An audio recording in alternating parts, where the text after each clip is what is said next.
ترمذی شریف میں ہے، حضرت علی فرماتے ہیں کہ آپ صلی اللہ علیہ وآلہ وسلم زیادہ دراز قد بھی نہ تھے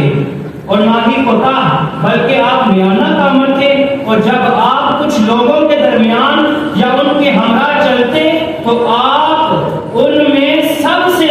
نمایاں نظر آیا کرتے تھے۔ یعنی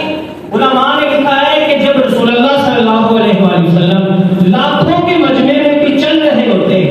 تو بڑے بڑے دراز قد والے رسول اللہ صلی اللہ علیہ وآلہ وسلم کے ساتھ چل رہے ہوتے، لیکن رسول اللہ صلی اللہ علیہ وآلہ وسلم کا جسم اطہر ایک معجزہ بنا کے رب نے بھیجا ہے۔